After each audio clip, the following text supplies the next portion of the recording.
गुरु तुम हो ज्ञानी ज्ञान के दाता, मुनि गुरुवर को करके प्रणाम गाऊं मैं, ध्याऊं मैं सुबह शाम।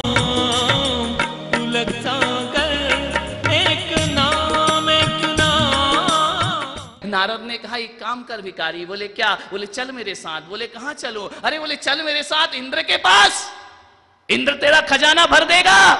नारद भिखारी ने कहा कि तुम्हारे साथ, इसका मतलब मुझे मरना पड़ेगा स्वर्ग जाने के लिए। बोले नहीं नहीं मरना नहीं। अरे तो बोले चलो मैं तुम्हारे साथ चलता हूं। नारद आगे आगे भिखारी पीछे पीछे, नारद आगे भिखारी पीछे पीछे। सौधर्म इंद्र की सभा लगी है, नारद का प्रवेश हो गया। नारद ने कहा हे देवराज इंद्र, मैं एक समस्या लेकर के आया हूं। देवराज इंद्र ने कहा नारद तुम आए, ये बहुत बड़ी समस्या है, तुम आए तो समस्या खड़ी होगी और क्या होगी। समाज में भी कुछ लोग ऐसे होते हैं, वो पहुंच जाए तो शांति भंग होके समस्याएं खड़ी हो जाया करती हैं। कई लोगों का काम समस्याएं पैदा करना है, अच्छा काम चल रहा है उसमें उंगली लगाना है और उस काम को बिगाड़ना है। ऐसे भी समाज में होते नारद मुनि, जिनका काम लड़ाना झगड़ा, शांति भंग करना, अच्छे काम में रोड़े अटकाना। ऐसे नारदों की हिंदुस्तान में कमी नहीं है, ध्यान रखना। हर समाज में मिल जाएंगे, ऐसा नहीं है। दिगंबर समाज में भी मिलेंगे, श्वेतांबर में भी मिलेंगे, स्थानक में भी मिल जाएंगे, हिंदू में भी मिल जाएंगे। दो चार नारद तो हर जगह हुआ करते हैं जो लड़ाने भिड़ाने का काम करते हैं। विचार करिए। तो नारद ने कहा, इंद्र ने कहा नारद जी तुम आए तो मैं पहले ही समझ गया कि कोई समस्या होगी, तुम बिना समस्या के तुम आते नहीं हो। अरे नारद जी बोले आज समस्या मेरी नहीं, आज समस्या इसकी है। बोले ये कौन है? बोले श्री रामपुर का भिखारी। अरे तो नारद जी इंद्र ने कहा इसे क्यों उठा लाया, इसे क्यों लेके आया है, ये तो बहुत बड़ी समस्या। और नारद जी तुमको मालूम नहीं है स्वर्ग में बिना मरे प्रवेश नहीं होता, तुम जिंदा क्यों उठा के लाए हो? इसको जल्दी यहां से रवाना करो, श्री रामपुर भेजो। बोले क्यों? बोले ये नहीं गया तो 1 घंटे के अंदर मेरा स्वर्ग नरक में परिवर्तित हो जाएगा। आदमी जहां जाएगा स्वर्ग को भी नरक बना देगा, इसे जल्दी हटाओ, जल्दी हटाओ। नारद ने कहा इतनी बड़ी समस्या? अरे बहुत बड़ी समस्या है आदमी, इसे जिंदा क्यों उठा लाए? तुम जिंदा नहीं लाना था इसको। अब नारद ने कहा ले आया हूं, एक बात बता। बोले क्या? बोले क्या चाहता है? बोले ये चाहता है कि इसका कटोरा भर दो, इसको भीख दे दो, ये बेचारे की जिंदगी निहाल हो जाएगी। लोगों के घरों में जाता है, कोई आटा देता, कोई दाल देता, कोई रुपया 2 रुपया, जन्म जन्म का दरिद्री है। हे इंद्र तुम्हारे दर्शन हुए हैं, इसकी दरिद्रता मिटा दो, इसका कल्याण कर दो। इंद्र ने कहा कोई बात नहीं, इसको जल्दी निपटाओ। राजसभा इंद्र सभा भंग की जाती है, नहीं तो ये पूरा स्वर्ग भंग कर देगा। कुबेर को आदेश दिया जाओ कुबेर, जाओ और अपने खजाने में से इसके छोटे से कटोरे में हीरे मोती भर दो। अरे भिखारी ने सोचा हीरे मोती? बोले हाँ। बोले देखो इंद्र महाराज तुम्हारी मेरी पहली बार मुलाकात हुई है और तुम श्री रामपुर के भिखारियों को नहीं जानते हो। बोले मतलब क्या है?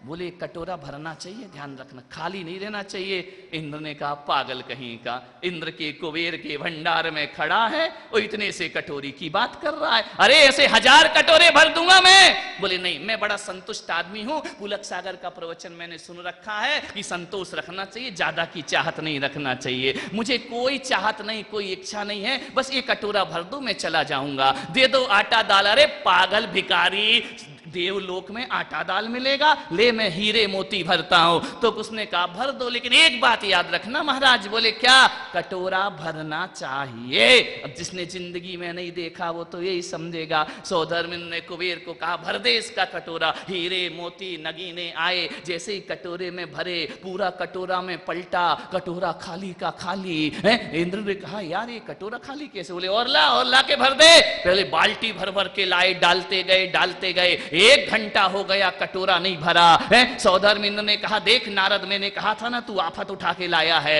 इसका इतना सा कटोरा भरता ही नहीं है। नारद ने कहा और डाल दो, तुम्हारे पास क्या कमी है? यह भंडार कुबेर का कभी न खाली होए, ज्यों खर्चे त्यों त्यों बढ़े, दिन दिन दूना होए। कुबेर का भंडार है, भर दीजिए। कुबेर कहते लाला के डाल डाल के थक गया, पसीना पसीना है। कुबेर ने कहा महाराज ये कहां का जीव जंतु उठा के लाए हो, इसका पेट ही नहीं भर रहा है, ये कटोरा खाली का खाली। नारद ने कहा क्यों रे, इधर आ इधर आ इधर आ, ये तेरा कटोरा भर क्यों नहीं रहा? ऐसा तो नहीं तूने इसमें होल कर दिया है और पूरा जाके श्री रामपुर में हीरे मोती गिराते जा रहा है? ये भर क्यों नहीं रहा है कटोरा? इधर ला कटोरा। भिखारी ने कहा सब दे दूंगा, कटोरा नहीं दूंगा। कटोरा देने वाला नहीं हो। नारद ने कहा यार दिखा तो कौन सी कंपनी ने बनाया है, कहां से बना है, इधर दिखा, ये भरता क्यों नहीं है? नारद ने जैसे ही कटोरा देखा अपना माथा फोड़ लिया। वो कटोरा कुछ नहीं, आदमी की खोपड़ी थी। भिखारी कहीं से शमशान से उठा लाया था। नारद ने कहा मूर्ख, पहले बता देता, दुनिया में सबको भरना आसान काम है, लेकिन आदमी की खोपड़ी भरना बहुत मुश्किल का काम हुआ है। आदमी की खोपड़ी कभी भरती? पूरी दुनिया ब्रह्मांड का मालवी डाल दो तो भी ये खोपड़ी है ना, ये कभी भरती? बुढ़ापे में भी बूढ़ा कहता है टीवी देखकर अभी तो मैं जवान हूं। ध्यान रखना, विचार करना है। मनुष्य की खोपड़ी कभी नहीं भरती है। बस सुखी होने के भी दो अक्षर हैं। चुनना आपको है कि जीवन में दुखी रहना है या सुखी रहना है। दुखी रहना है तो दो अक्षर बोलिए और सुखी होना है तो दो अक्षर बोलो, बस बस बस। आपसे कह रहा हूं 3 दिन के इस प्रवचन में एक ही शब्द आपको दे रहा हूं, बस कहने की कला सीख जाओ, जीवन में आनंद ही आनंद हो जाएगा। बस कर।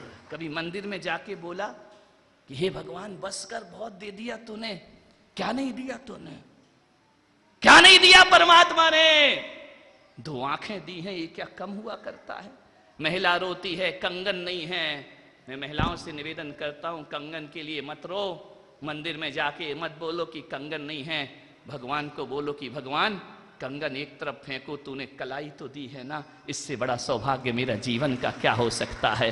कान दिए हैं कर्ण फूल नहीं तो क्या फर्क पड़ता है? वरना दुनिया में ऐसे भी लोग हैं जिनके पास कलाई नहीं होती है और तुम कंगन के लिए आंसू बहाते हो। ध्यान रखिए, विचार करिए। तूने हमें बहुत बड़ी बिल्डिंग बना के नहीं दी, अरे 4 दीवार एक छत दिया है, उसका धन्यवाद दे करके आओ भगवान को। वरना ऐसे भी लोग हैं जो फुटपाथ में जिंदगी गुजार दिया करते हैं, उनके नसीब में एक झोपड़ी भी। कभी दिल्ली बंबई में जाके देखना, फुटपाथ पर जिंदगी सोती है रात को। ध्यान रखिए, मान्यवर क्या नहीं दिया है? पैर दिए हैं, इसका धन्यवाद दो। हाथ दिए हैं, इसका धन्यवाद दो। आंख दी है, इसका धन्यवाद दो। वरना ऐसे भी लोग हैं पूरी जिंदगी जी लेते हैं और संसार नहीं देख पाते हैं, अंधे आकर जाते हैं और अंधे ही दुनिया से विदा। तुम्हें आंख दी है ना भगवान ने, क्यों सुखी नहीं होते हो? क्यों दुखी होते हो? क्यों रोते हो? हाथ दिए, पैर दिए, हाथ पैर आंख नाक कान ही नहीं, उसने एक दिमाग भी दिया है तुमको। यदि दिमाग गड़बड़ कर देता ना तो आगरे के पागल खाने में बैठे होते। ध्यान रखिए मान्यवर, सब तो दिया है उसने। कभी धन्यवाद दिया करो, कभी खुशियां बांटा करो, धन्यवाद देने की कला सीखा करो। आदमी इसी में दुखी है, जो तुम्हारे पास है तुम उसका सुख नहीं भोगते हो, जो तुम्हारे पास नहीं है उसके लिए आंसू बहाते हो। ध्यान रखिए, ये दुख है तुम्हारा। वरना मैंने तो अपने 50-52 साल की उम्र में मैं नहीं जानता कि दुख क्या होता है। ध्यान रखना, मेरे पिता का बचपन में ही निधन हो गया। मैं 4 साल का था, लेकिन मुझे दुख नहीं। 4 साल का क्या दुख करेगा? बड़े होके भी मुझे अफसोस नहीं, क्योंकि पिता ही तो गए हैं, माँ ने तो 52 साल साथ दिया है ना, किस बात का दुख है? ध्यान रखिए, ऐसे कैसे वो लोग होंगे? वरना ऐसे भी लोग इस धरती पर हैं जिनके माँ बाप दोनों नहीं हुआ करते हैं। ध्यान रखिए, सुख खोजो। अभी ताई को मैंने बताया था ना कि अपने दुख को छोटा करने का प्रयास करो। आदमी दुख को बड़ा करता है, इतना बड़ा करता है कि मुझसे ज्यादा दुखी संसार में कोई नहीं है। मैं पुलक सागर कहता हूं, तुमसे भी बड़े दुखी इस संसार में। ध्यान रखना, कौन सुखी है? राम के जीवन में क्या सुख था? कृष्ण के जीवन में क्या सुख था? महावीर के जीवन में क्या सुख था? विचार करिए।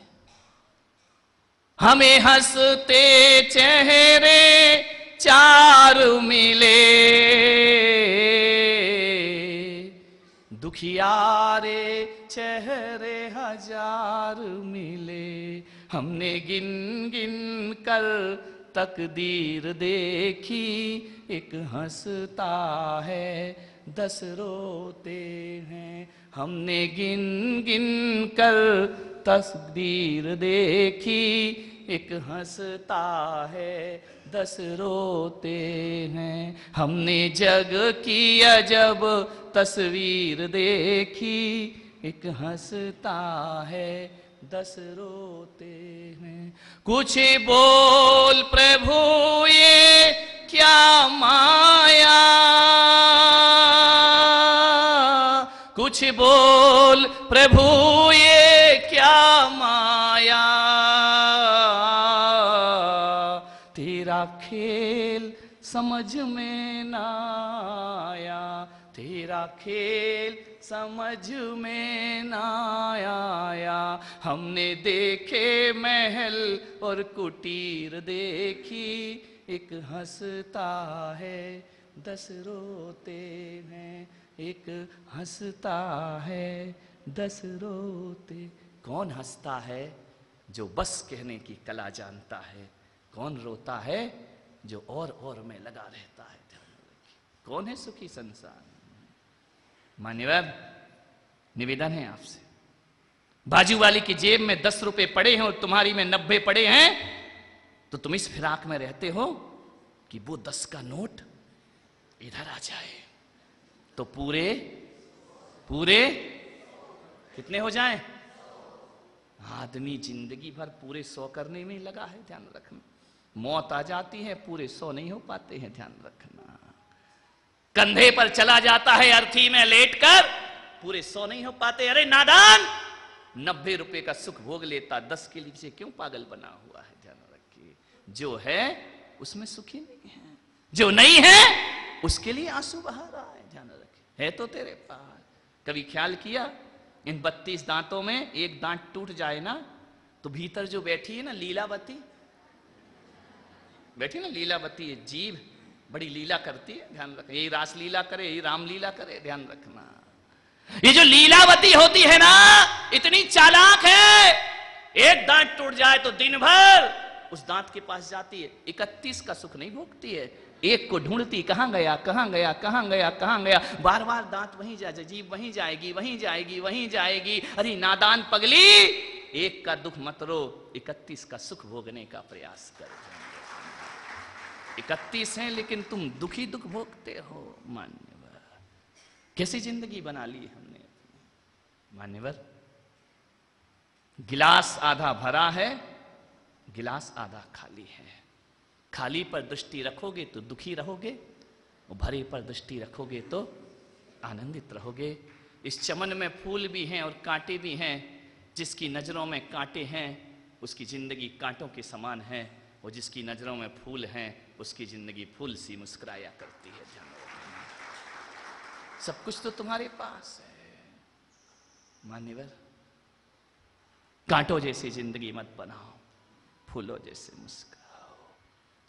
क्या नहीं है तुम्हारे पास? एक बहुत सूफी संत हुआ, शेख शादी, सूफी संत था, उसका एक पैर नहीं था, लंगड़ा था, बैसाखियों से चलता था। बैसाखियों से चलते जा रहा है और क्या देखता है वो? ऊपर परवरदिगार को बड़ी दुआएं दे रहा है, या अल्लाह या परवरदिगार तेरा लाख लाख शुक्र है। नाच रहा है, झूम रहा है बैसाखियों पर, बड़े आनंदित है। एक आदमी श्री रामपुर का पहुंच गया। बोले पागल इतना खुश क्यों हो रहा है? बोले मेरे जीवन से बड़ा आनंद किसी के पास नहीं। बोले पागल कभी देखा है? बोले क्या? एक पैर नहीं है तेरा, भगवान की इतनी कृपा है तो एक पैर क्यों नहीं दिया तुझे? यदि अल्लाह की इतनी कृपा है तो एक पैर और क्यों नहीं दिया? वो तो और बैसाखी फेर के एक पैर से नाचने लगा। बोले क्यों नाच रहा? पागल हो गया। बोले पागल मैं नहीं, पागल तू हो गया है। बोले क्यों? बोले मैं इसलिए खुश हूं कि कम से कम उसने इतना तो रहम किया, एक पैर दिया तो एक पैर लिया तो एक पैर मुझे दे दिया। मैं एक पैर का सुख भोग रहा हूं और तुम नादान मेरे दिमाग में कुविचार डालने आए हो कि एक पैर भगवान ने नहीं दिया। एक फकीर मस्जिद के दरवाजे पर बैठकर नमाज अदा कर रहा था। सम्राट वहां पहुंचे, नवाब पहुंचे। क्या देखता है फकीर? उसके पैर में चप्पल नहीं है। और रोज नमाज पढ़ता है, 5 बार की नमाज पढ़ता है। सम्राट आए जो कभी जभी ईद पर आते होंगे मस्जिद, जिंदगी में नहीं आए। जूतियों में हीरे मोती जड़े हैं नवाब के। भिखारी ने सोचा, उस फकीर ने सोचा कि भगवान, मैं तेरी रोज नमाज पढ़ता हूं, मेरे पास टूटी फूटी चप्पलें हैं और ये नवाब कभी कभी आता है, इसके पैरों में हीरे जड़ी जूतियां हैं। कैसा अन्याय करता है तू, रोज तेरी भक्ति करते और हमको कुछ नहीं दिया, उसको हीरे मोती की जूतियां दे दी। इतना सोच ही रहा था फकीर कि क्या देखता है, नीचे की सीढ़ी पर एक ऐसा व्यक्ति घिसट घिसट के चढ़ रहा है जिसके दोनों पैर नहीं है। ध्यान रखना, वो भी मस्जिद में आ रहा है, बिना चप्पल वाला भी मस्जिद में आ रहा है और हीरे मोती वाला भी मस्जिद में आ रहा है। मान्यवर, जब उस फकीर ने देखा तो उसने कहा, वाह रे परवरदिगार, तेरा कितना रहम करम है, तूने मुझे चप्पल ही तो नहीं दी है, वरना दुनिया में ऐसे भी लोग हैं जिनको पैर नहीं मिला करते हैं, जिनको पांव नहीं मिला करते हैं। मैं तुझे धन्यवाद देता हूं। अभी अभी शिकायत से भर रहा था, अब आनंद से भर गया। क्यों? अभी अभाव पर दृष्टि थी और अब सद्भाव पर दृष्टि हो गई है। सद्भाव पर दृष्टि रखो, जीवन में खुशियां ही खुशियां हैं, आनंद ही आनंद है। लेकिन आदमी वो देखता है, उसके लिए रोता है जो उसके पास नहीं हुआ करता है। जो है उसका आनंद लेने का प्रयास करिए, जीवन में बहुत सुकून मिलेगा, बहुत आनंद मिलेगा। ये दुनिया है, बाजार से आते हो, ये खरीद लें, वो खरीद लें। ये महिलाएं जहां जाएं वहां शॉपिंग करती हैं। ध्यान रखिए, बंबई जाएं तो शॉपिंग करें, दिल्ली जाएं तो शॉपिंग करें, विदेश जाएं तो शॉपिंग करें। बाहरी महिलाओं और छोटे से गांव में भी चली जाएं तो वहां भी शॉपिंग जरूर करेंगी। मैं आपसे कह रहा हूं, कितना कितना कितना बटोरोगे अपने जीवन में। मैं आपसे निवेदन कर रहा हूं,